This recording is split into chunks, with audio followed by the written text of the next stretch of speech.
નમસ્કાર વિદ્યાર્થી મિત્રો, શ્રી આદર્શ હાયર સેકન્ડરી સ્કૂલ અમરાપુરમાં તમારું સ્વાગત છે. જોઈએ કે ધોરણ 12 વિષય મનોવિજ્ઞાન પાઠ નંબર 3 બુદ્ધિ.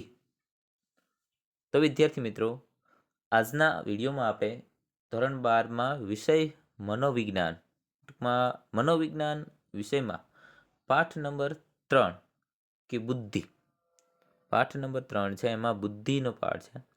અને એ પાઠમાં મહત્વનો જે ટોપિક છે કે વારંવાર પરીક્ષામાં છે પૂછાતો હોય છે કે ગાર્ડનરનો બહુવિધ બુદ્ધિનો સિદ્ધાંત. બરાબર, આ પ્રશ્ન છે એની સમજૂતી મેળવશું. તો આ પહેલાં આપણે બુદ્ધિની વ્યાખ્યા છે, બુદ્ધિનો અર્થ છે, તો બુદ્ધિ માટે જે સામાન્ય શબ્દો કયા વાપરવામાં આવે છે એની વાત કરેલી, એનો અભ્યાસ આપણે કર્યો હતો કે ડાપણ છે, અક્કલ છે, મતિ છે, આ બુદ્ધિ માટે સામાન્ય શબ્દો છે. બરાબર, સામાન્ય અર્થ કાઢવામાં આવે છે. અથવા તો બુદ્ધિ માટે અંગ્રેજીમાં ઇન્ટેલિજન્સ શબ્દનો ઉપયોગ કરવામાં આવે છે. આ વિશેની સમજૂતી છે આપણે આગળના ગયા વિડીયોમાં છે એ અભ્યાસ કરેલો. હવે જોઈએ કે ગાર્ડનરનો બહુવિધ બુદ્ધિનો સિદ્ધાંત. ગાર્ડનરનો બહુવિધ બુદ્ધિનો સિદ્ધાંત, ગાર્ડનર્સ થિયરી ઓફ મલ્ટિપલ ઇન્ટેલિજન્સ.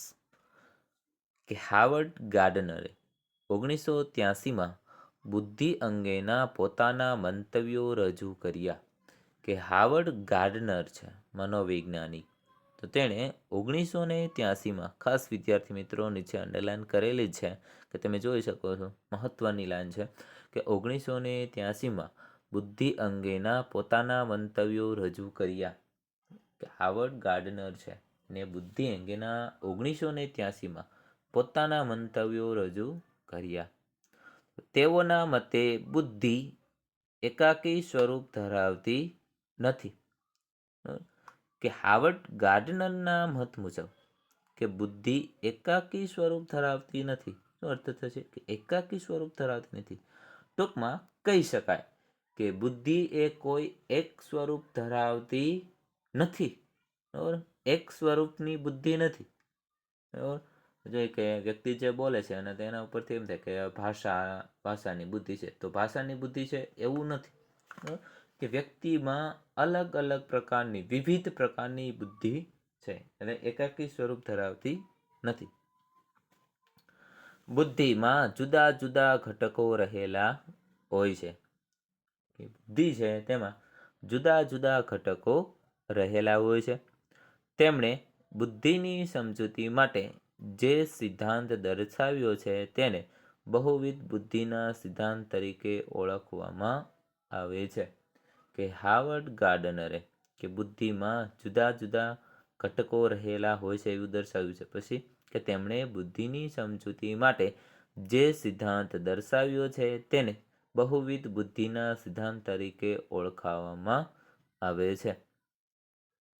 કે જે એને બુદ્ધિની સમજૂતી માટે કે જે સિદ્ધાંત દર્શાવ્યો છે તેને બહુવિધ બુદ્ધિના સિદ્ધાંત તરીકે ઓળખવામાં આવે છે. ગાર્ડનરના મતે વ્યક્તિને પોતાના વાતાવરણને સમજવામાં અને દ્રષ્ટિકોણને વિકસાવવામાં બુદ્ધિ મહત્વની ભૂમિકા ભજવે છે. કે મનોવૈજ્ઞાનિક ગાર્ડનર છે એનું મંતવ્ય એવું છે કે વ્યક્તિને પોતાના વાતાવરણને સમજવામાં, કે વ્યક્તિ છે એ પોતાનું વાતાવરણ જે સમજે છે તેમાં અને દ્રષ્ટિકોણને વિકસાવવામાં બુદ્ધિ મહત્વની ભૂમિકા ભજવે છે. કે પોતાનું જ વાતાવરણ સમજવું હોય અને પોતાનો દ્રષ્ટિકોણને વિકસાવવો હોય, પોતાનું ધ્યેયને છે એ વિકસાવવું હોય, પોતાનો ઉદ્દેશ્ય છે એ રજૂ કરવો હોય, તો ત્યારે બુદ્ધિની મહત્વની ભૂમિકા રહે છે. તેઓએ બુદ્ધિની વિશિષ્ટ 8 પ્રકારની લાક્ષણિકતાઓ દર્શાવી છે.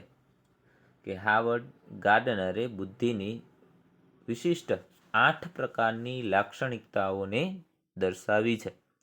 તો વ્યક્તિમાં અને વ્યક્તિ વચ્ચે આ લાક્ષણિકતાઓના પ્રમાણની બાબતમાં તફાવત જોવા મળે છે. કે વ્યક્તિમાં અને વ્યક્તિ વચ્ચે આ લાક્ષણિકતાઓના પ્રમાણની બાબતમાં તફાવત જોવા મળે છે. પછી કે પરિસ્થિતિ, સંજોગો અને ઘટનાના અનુસંધાનમાં વ્યક્તિ બુદ્ધિની વિવિધ લાક્ષણિકતાઓમાંથી કેટલીક લાક્ષણિકતાઓનો ઉપયોગ કરે છે.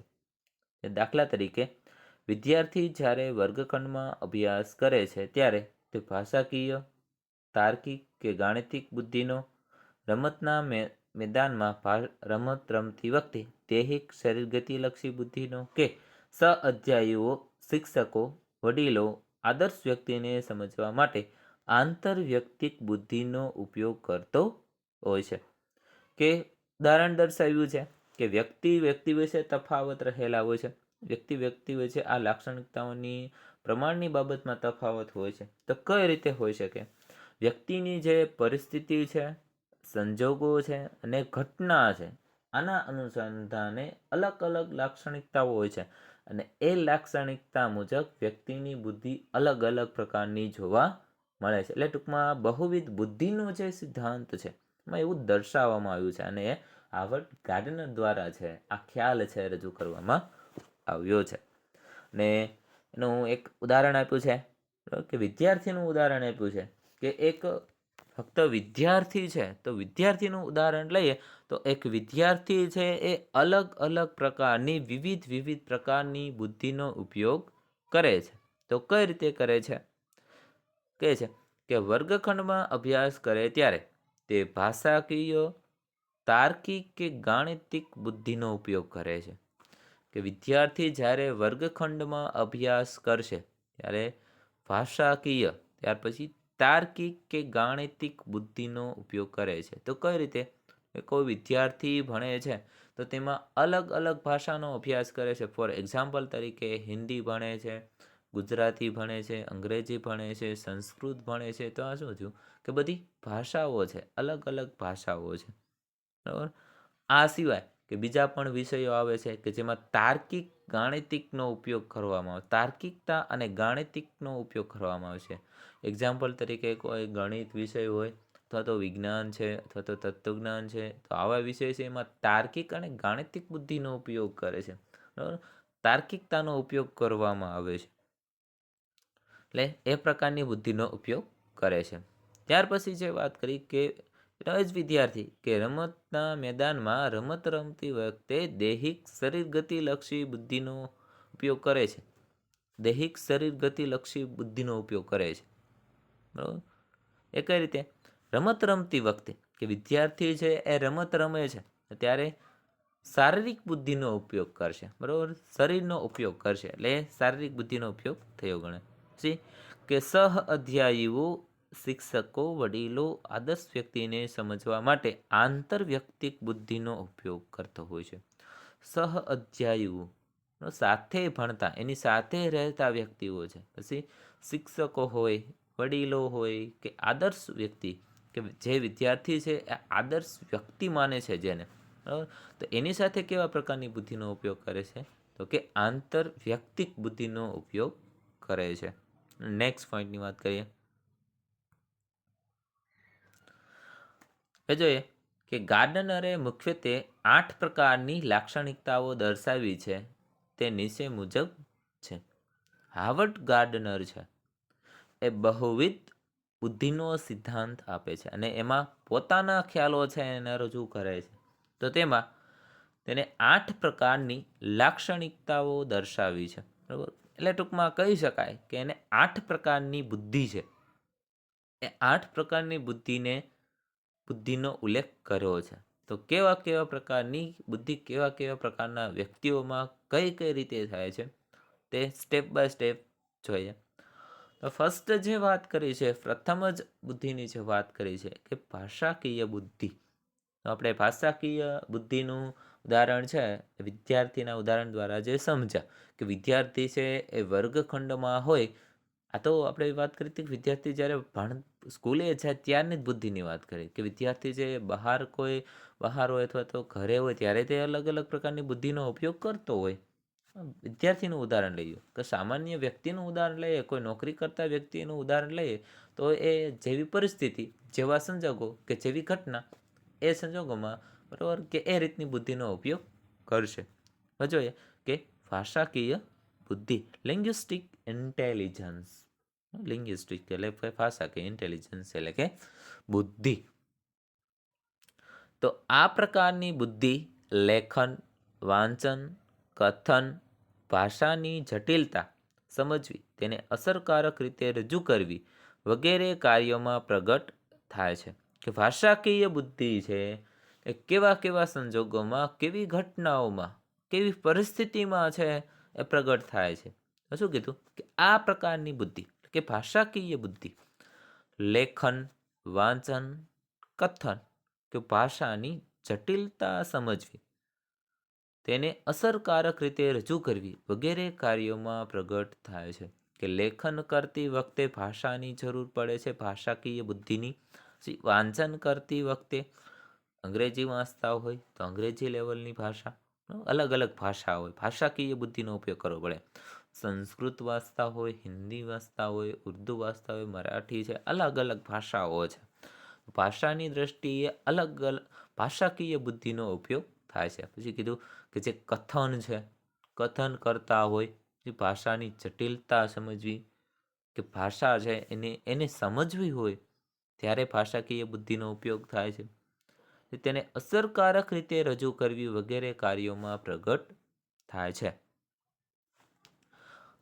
જો અહીં જે વાત કરી કે ભાષાકીય બુદ્ધિની કે કઈ રીતે જોવા મળે છે, બરોબર, કેવા લાક્ષણિકતાઓમાં જોવા મળે છે એની વાત કરી. હવે કેવા વ્યક્તિઓમાં જે જોવા મળે એ જોઈએ.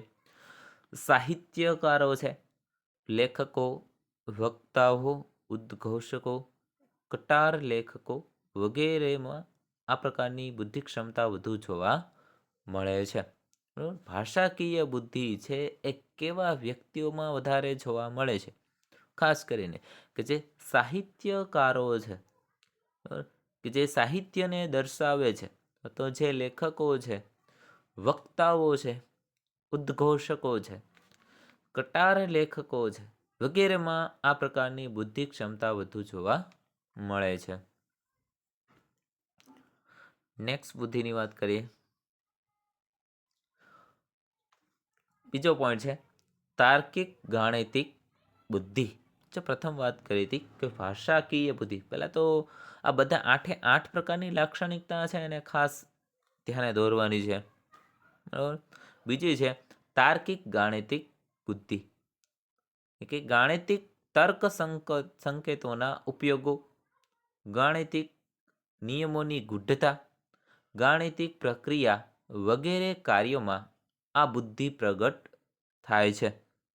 કે ગાણિતિક તર્ક સંકેતોના ઉપયોગો, ત્યાર પછી ગાણિતિક નિયમોની ગુઢતા, ગાણિતિક પ્રક્રિયા વગેરે કાર્યોમાં આ બુદ્ધિ પ્રગટ થાય છે. ટૂંકમાં ગાણિતિક જે કાર્યો, ગણિતને લગતા જે કાર્યો છે, તો તાર્કિકતાને લગતા જે કાર્યો છે એ લેવલમાં આ બુદ્ધિનો ઉપયોગ થાય છે. તો કેવા પ્રકારના વ્યક્તિઓમાં તાર્કિક ગાણિતિક બુદ્ધિ રહેલી હોય છે? કે વકીલો, ગુનાશોધકો, વૈજ્ઞાનિકો, આંકડાશાસ્ત્રીઓ, તર્કશાસ્ત્રીઓ વગેરેમાં આ બુદ્ધિનું પ્રમાણ વધુ જોવા મળે છે. ખાસ યાદ રાખજો કઈ બુદ્ધિ કેવા પ્રકારના વ્યક્તિઓમાં જોવા મળે છે. આવો વિકલ્પ છે એ ઘણી વાર પૂછે છે કે વકીલો છે એમાં કેવા પ્રકારની બુદ્ધિનો ઉપયોગ કરવામાં આવે છે. બરાબર. આવા પ્રશ્ન પૂછે છે એ અને બીમાં ખાસ પૂછતા હોય છે, એટલે આ ધ્યાને દોરવું કે કેવી બુદ્ધિ છે એ કેવા પ્રકારના વ્યક્તિઓમાં જોવા મળે છે. જોઈએ કે તાર્કિક ગાણિતિક બુદ્ધિ કે વકીલો, પછી ગુના શોધકો, ટૂંકમાં જાસૂસ, કે જે ગુનાઓને શોધવાવાળા વ્યક્તિ હોય, જાસૂસો હોય, બરાબર. તો એવા ગુના શોધકો છે એમાં આ પ્રકારની બુદ્ધિ જોવા મળે છે. પછી કે વૈજ્ઞાનિકો, પછી આંકડાશાસ્ત્રીઓ, તર્કશાસ્ત્રીઓ વગેરેમાં આ બુદ્ધિનું પ્રમાણ વધુ જોવા મળે છે. ત્યાર પછી અવકાશીય બુદ્ધિ, માનસિક પ્રતિમાઓ રચવા, અંતર વિશેના ખ્યાલોને આધારે નિર્ણય લેવામાં, ક્ષમતામાં, સમસ્યાના ઉકેલ કોયડા ઉકેલવામાં, ઉખાણાની રમતમાં આ બુદ્ધિનો ઉપયોગ થાય છે. અવકાશીય બુદ્ધિ, તો કેવા સંજોગોમાં છે આ બુદ્ધિનો ઉપયોગ થાય છે, કેવી પરિસ્થિતિમાં છે આ બુદ્ધિનો ઉપયોગ થાય છે? કે માનસિક પ્રતિમાઓ રચવા. માનસિક પ્રતિમાઓ છે એને રચવામાં, ટૂંકમાં માનસિક રીતે તમે જે પ્રતિમા રચો, બરાબર, ચિત્ર દોરશો પોતાના માનસિકતાનો ઉપયોગ કરીને, ત્યારે પછી રચવા, શું કીધું, માનસિક પ્રતિમાઓ રચવા અંતર વિશેના ખ્યાલોને આધાર નિર્ણય લેવામાં ક્ષમતામાં, પછી સમસ્યાના કોયડા ઉકેલવામાં, ઉખાણાની રમતમાં આ બુદ્ધિનો ઉપયોગ થાય છે. તો આવા પ્રકારની બુદ્ધિ છે એ કેવા પ્રકારના વ્યક્તિઓમાં હોય છે? એક વાહન ચાલકો, ટૂંકમાં ડ્રાઈવરો હોય, બરાબર, વાહન હકાલતા હોય તે. ત્યાર પછી ઓપરેશન કરનારા ડોક્ટરોમાં હોય છે, પરંતુ કેવા પ્રકારના ડોક્ટરો? કે જે ડોક્ટરો ઓપરેશન કરતા હોય છે એવા પ્રકારના ડોક્ટરો છે, એમાં અવકાશીય બુદ્ધિ હોય છે અને એ બુદ્ધિનો ઉપયોગ વધારે પ્રમાણમાં કરે છે અને વધારે પ્રમાણમાં જોવા મળે છે. કે ઇજનેરો, કે એન્જિનિયર છે આપણે કહીએ છીએ, ઇજનેરો વગેરેમાં આ બુદ્ધિ સવિશેષ જોવા મળે છે. ત્યાર પછી ચોથા પ્રકારની જે લાક્ષણિકતા દર્શાવી છે, અથવા તો જે બુદ્ધિનો પ્રકાર દર્શાવ્યો છે હાવર્ડ ગાર્ડનરે, કે દૈહિક શરીર ગતિલક્ષી બુદ્ધિ. કે દૈહિક શરીર ગતિલક્ષી બુદ્ધિ, કે શરીરના હલનચલન, તેની ગતિ, અંગ વિન્યાસ, અંગમરોડ પર દક્ષતા કેળવવા માટે આ પ્રકારની બુદ્ધિની જરૂર પડે છે. કે શરીરના હલનચલન, કે શરીરનું હલનચલન કરવું હોય ત્યારે, પછી તેની ગતિ, કે શરીરની ગતિ દર્શાવી હોય ત્યારે, અંગ વિન્યાસ, પછી અંગમરોડ પર દક્ષતા મેળવવા માટે, કે અંગમરોડ પર અમુક કાબુ મેળવવા માટે આ પ્રકારની બુદ્ધિની જરૂર પડે છે. તો આ બુદ્ધિ છે એ કેવા પ્રકારના વ્યક્તિઓમાં જોવા મળે છે? કે રમતવીરો. વાત કરી કે વિદ્યાર્થી છે એ રમત રમવા જાય, ત્યારે છે દૈહિક શરીર ગતિલક્ષીની બુદ્ધિનો ઉપયોગ કરે છે. રમત રમવા જાય એટલે રમતવીર બની જાય, બરાબર, એટલે રમતવીરો.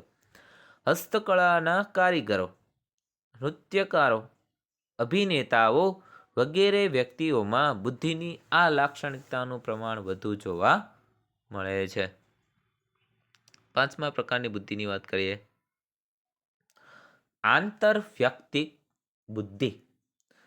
આ પ્રકારની બુદ્ધિની મદદથી વ્યક્તિ અન્ય વ્યક્તિના ગમા અણગમા, લાગણીઓ, આવેગો, સ્વભાવ, ટેવો, વ્યક્તિત્વના ગુણ લક્ષણો વગેરેથી માહિતગાર થાય છે. આંતરવ્યક્તિક બુદ્ધિનો ઉપયોગ કરવાથી, કે જે વ્યક્તિમાં આંતરવ્યક્તિક બુદ્ધિનું પ્રમાણ વધારે જોવા મળે છે, તો એ કેવા પ્રકારની હોય, અથવા તો કેવા સંજોગો એમાં? કે આ પ્રકારની બુદ્ધિની મદદથી વ્યક્તિ અન્ય વ્યક્તિના ગમા અણગમા, આવી બુદ્ધિ વધારે પ્રમાણમાં વ્યક્તિ પાસે હોય તો અન્ય વ્યક્તિના ગમા કે અણગમા, ત્યાર પછી અન્ય વ્યક્તિની લાગણીઓ, આવેગો કે સ્વભાવ, ટેવો, વ્યક્તિના ગુણ લક્ષણો વગેરેથી માહિતગાર થાય છે. કે સામેવાળા વ્યક્તિની, બીજા વ્યક્તિનો સ્વભાવ કેવા પ્રકારનો છે, એની ટેવ કેવા પ્રકારની છે, એની લાગણી કેવા પ્રકારની છે, એમાં ગમો અણગમો કેવા પ્રકારનો છે, એના ગુણ લક્ષણો કેવા પ્રકારના છે, તો એનાથી એ માહિતગાર થાય છે. તો આ પ્રકારની બુદ્ધિ છે એ કેવા પ્રકારના વ્યક્તિઓમાં જોવા મળે છે? તો કે રાજનેતાઓ, ધર્મગુરુઓ, શિક્ષકો, સામાજિક કાર્યકરો વગેરેમાં આંતરવ્યક્તિક બુદ્ધિનું પ્રમાણ વિશેષ જોવા મળે છે. બરાબર, કે અન્ય વ્યક્તિના ગમા અણગમા, અન્ય વ્યક્તિના આવેગોને છે ઓળખી શકે છે, જે અમુક વ્યક્તિના સ્વભાવને ગુણ લક્ષણોથી માહિતગાર થાય છે. બરાબર, તો એમાં જે સમાવેશ થાય છે એમાં છે ને વાત કરી કે રાજનેતાઓ, બરાબર, જે પોલિટિકલ છે, નેતાઓ છે, તેમાં છે આ પ્રકારની બુદ્ધિ હોય છે. ધર્મગુરુઓ, શિક્ષકો છે, શિક્ષકો છે ખાસ કે વિદ્યાર્થીનો જે સ્વભાવ છે, આવેગો છે, ટેવો છે, બરાબર, એને ઓળખવા માટે, એનાથી માહિતગાર થવા માટે છે આંતરવ્યક્તિક બુદ્ધિનો ઉપયોગ કરે છે. ત્યાર પછી જે વાત કરી કે સામાજિક કાર્યકરો, કે જે સમાજને લગતા કાર્ય કરે છે, સમાજમાં કંઈક આગવું સ્થાન ધરાવે છે, બરાબર, સમાજ માટે કંઈક કામ કરે છે. શું છે કે સામાજિક કાર્યકરો છે. તો આવા જે સામાજિક કાર્યકરો છે તેમાં પણ આંતરવ્યક્તિક બુદ્ધિનું પ્રમાણ સવિશેષ જોવા મળે છે. ત્યાર પછી કે આગળનો પોઈન્ટ છે કે સાંગીતિક બુદ્ધિ. બરાબર, કે સાંગીતિક બુદ્ધિ. છઠ્ઠો પોઈન્ટ છે કે સાંગીતિક બુદ્ધિ, કે સંગીતના સુર, લય, તાલ, રાગ, બંદિશ વગેરેની સમજ કેળવવાની ક્ષમતા સાંગીતિક બુદ્ધિનું પરિણામ છે. બરાબર, કે સાંગીતિક બુદ્ધિ છે કઈ રીતે જોવા મળે છે? કે સુર, લય, તાલ, રાગ, બંદિશ આ બધા ક્લાસિકલ શબ્દ, સાંસ્કૃતિક શબ્દો છે. બરાબર, કે એનું પરિણામ છે એવું હોય છે. ગાયન વાદન ક્ષેત્રે કાર્ય કરતા નિષ્ણાતોમાં આનું પ્રમાણ અન્ય વ્યક્તિઓની તુલનામાં વધુ જોવા મળે છે. ટૂંકમાં ગાયન વાદન ક્ષેત્રે છે મહત્વનું જે સ્થાન ધરાવે છે વ્યક્તિ, અને કોઈ વ્યક્તિ છે એ તબલામાં છે આગળ વધતા હોય, પછી કોઈ પણ પ્રકારનો જે સાંગીતિક વસ્તુ છે બરાબર એમાં આગળ પડતા વ્યક્તિ હોય અને એક ક્ષેત્રે મહત્વનું કાર્ય કરતા હોય તો તેમાં છે આ પ્રકારની બુદ્ધિ જોવા મળે છે. વ્યક્તિક અંતર્ગત બુદ્ધિ 7મા પ્રકારની બુદ્ધિ છે.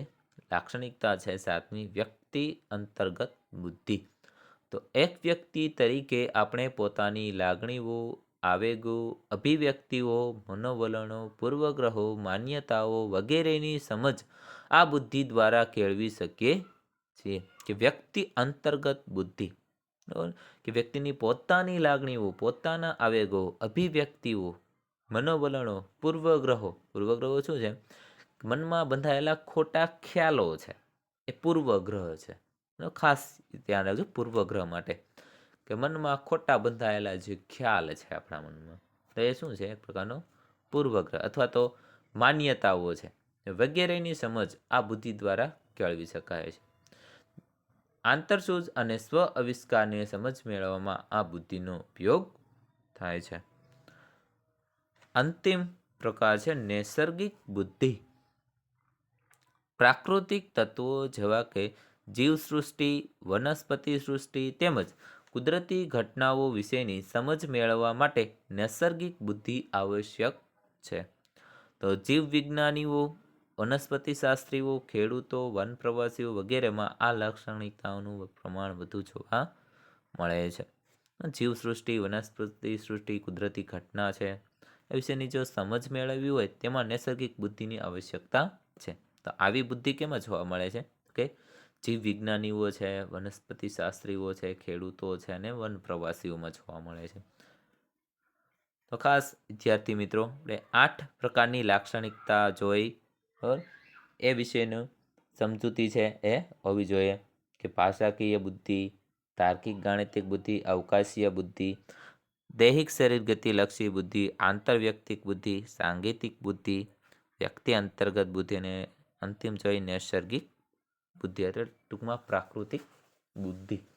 તો ખાસ વિદ્યાર્થી મિત્રો ગાર્ડનરનો બહુવિધ બુદ્ધિનો સિદ્ધાંત આ પ્રશ્ન છે એ મહત્વનો પ્રશ્ન છે અને એમાં ખાસ 8 લાક્ષણિકતાઓ છે એ યાદ રાખવાની છે અને કેવા પ્રકારના વ્યક્તિઓમાં જોવા મળે એ પણ યાદ રાખવાનું છે.